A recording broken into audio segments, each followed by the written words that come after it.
Hello, ladies and gentlemen. Once again, I'm Nev from Nev's Tech Bits. Today, I want to talk about terrorism. Ultimately, Britain's been having a lot of problem with terrorists. The whole world's been having a lot of problems with terrorists. And right now, the question is coming forth: why do we let terrorists have Twitter accounts? Why do we let terrorists have Facebook accounts? Why are terrorists on the internet at all? We should be able to take care of this kind of stuff. We should be able to unplug them and disconnect. So, first off, I've asked this question myself, and what I've come to is we want them online. The reason that we want them online is so that the NSA can watch them. The NSA has all of these rules these days to look into our personal information. And the reason they're looking into our personal information is to see if we're talking to terrorists. And if we see terrorists right there, usually, not all the time, but usually, everyone will give the NSA and whoever, they'll give law-abiding groups the ability to see where this information is coming from so that we can eradicate them. Now, one thing that should be said is ISIS are not Muslim. They say they're Muslim, but they ain't Muslim. There's a lot of people saying they're Christian, but if you read about what Christians actually do, you find out they're not actually Christian. But I can tell you the reason that we want these people to have access to the internet is so we can locate them and so we can blight them, we can destroy them, we can ash them off the face of the earth. Now, maybe I can post a link to this, but there was actually a Redditor who was part of ISIS who didn't ask me anything. And man, it was crazy the kind of stuff that he would say. He would say that there was an individual that expressed just love to him, saying, "I love you. And as a citizen of Earth, I love you." And this ISIS guy was like, "I hate you. I can't ever love you unless you're a Muslim and you devote your entire life to Allah." And it was just crazy how hardwired this guy was. Anyways, because this guy was online, the U.S. could find them. Because the U.S. could find them, he got his ass drone. He is dead right now. So, one thing I want to reach out and tell you guys is leave them online so that the powers that be can find them. The powers that be can find them. The powers that be can eradicate them off the face of the earth. Another thing I want to touch on is don't treat all Muslims like they're terrorists or they will become terrorists. Have you ever heard of the thing? I'm sure you've seen cartoons when you were growing up, if you're about my age, saying that if you treat someone like a criminal, they will become a criminal. And anyways, the reason why I'm getting at this is I'm small town Canada. I spent a lot of time in small town Canada, and I've been raised to treat everyone nicely, basically. Whether they have a dot on their forehead, whether they wear something on their forehead, I was raised to treat these people, every person, nicely until they gave me a reason not to like them. And I have had some Muslims come into my places of work, and I can tell you right now, most of these Muslims are the nicest people I've ever met. And I can tell you right now, they weren't treated very well. It's not that they were treated poorly, it's just that I would be walking down an aisle with one of these Muslim people and saying, "Hello, hey, how's it going? Where are you from? How you doing?" Just hanging out with them. And normally I'd pass by, I'd wave at people. Hey, as we were walking by, people know me, they say hi to me. I like helping people. But when I was walking with this Muslim, people were walking by like this. They had their heads down. They were looking at other stuff.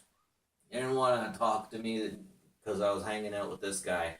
And that is shocking. It's little things like that that get people going. Now, Muslims are alienated. They are definitely alienated for this, that, or the other reason. Let's face it, North America is predominantly white. I'm not going to get into white power. I definitely don't believe in any of that. I'm not going to get into whatever it's called, white people that have more power than other people.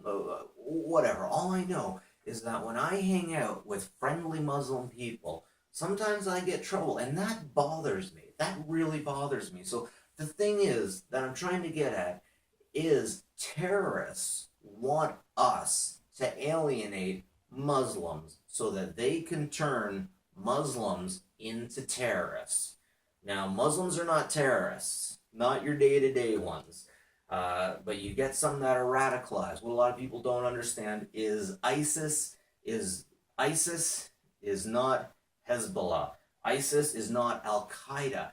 ISIS is a supremely evil group that rose out of Al Qaeda and Hezbollah. And before we even knew about them, they messed up Hezbollah. They messed up all the other groups. They took leaders and they slaughtered them on camera and they sent this information off to their leaders. These groups do not get along, and it's pretty terrifying to think of that. But anyways, we have Muslims all over the world that are walking down the streets and people are putting their heads down. They're not talking to them. These people putting their heads down, not talking to them, are usually Christian. And a lot of times they're Christian. But what really gets me is Jesus Christ. I'm not religious, but Jesus Christ said, love thy neighbor as you love thyself. He didn't say, if your neighbor is Muslim, then you can't hang out with them. He didn't say, if your neighbor is Muslim, then you put your head down and you don't talk to him. That is not what he was getting at. If you're a Christian, then whatever you read in the Old Testament, don't even worry about that stuff. I'm not getting into that. But love your neighbor as you love yourself. And when I see how some of these individuals are treated, it disgusts me. It disgusts me. And of course, even this isn't happening everywhere. We got a bunch of social justice warriors that make sure that these individuals are treated very nicely, and they should be. Your color, your skin shouldn't matter. Folks, I tell you from experience, we're all pink on the inside. Maybe we're not all equal, but we should all be treated as equal. Right now, we definitely have a lot of things going on where we have, I believe, the alt-right pushing things a little bit. We have issues where, like, the Black Lives Matter in Toronto, we're going up against the gay pride, which is so sad. All I can do is laugh about it. Two minorities going after each other pretty much. But again, I digress. We must show, as citizens, we must overshadow this hate with love. We must embrace the Muslims that are part of our community. If you have a citizenship, if your neighbor is Muslim and he has a citizenship, he is Canadian, he is American, whatever citizenship he has, if your neighbor is black and they have a citizenship that says they're American, they're not African American. They are American American. We are not First Nations. We were not here before the conquistadors. We were not here before whoever it was came over and found North America, came over and found the new land. We got to share this place a little bit. And not only that, but we got so many baby boomers coming in or that are here that if we don't take in immigrants, we're not going to be able to afford them, because we'll have about 4 people working in order to have, just the way it is right now, 4 people working to keep 1 person retired. And that's a lot of money. So basically, we're getting these immigrants because we don't have enough people. They're part of our country. We got to treat them nice. We can't treat we cannot treat all Muslims as if they are terrorists. We just can't, because if we alienate them, then they'll go towards the terrorists, because the only people taking them in are terrorists. That's the place where they feel like home. This is a question that I asked before. How can people become terrorists? And it's because within their own countries, they're ostracized in many cases. And then they go over to the Middle East and they have a place. They have a place they belong. They have people that seem like they're their friends. However, I hear when you get into it more, when they're there longer, you get issues like people will take each other's cell phone charge. They'll just steal it and they won't ask. And they're not very nice to each other. And ultimately, it's a giant pissing contest with who is the better human being based on who is closer to Allah. Everybody wants to be closer to Allah. And again, one big pissing contest. I like to say around here, it's who's the better human being? Who's in what class? And over here, it's all about the money. And sometimes it's about how religious you are. But over there, it's definitely about how religious they are, how close to Allah you are, what you do for Allah, and if you give your life, it's the best. And I'm not going to say I know everything, but that is what I know. If you think I'm missing something, please leave a comment. But anyways, we need to keep ISIS online. We need to keep every terrorist group online so that the NSA can find them and so that the NSA can snuff them out. If there's one thing America is good at, it's making weapons. If there's one thing America is good at, it's watching people online. And I want them online so that the people with the big guns can put the big guns on these terrorists and finish them.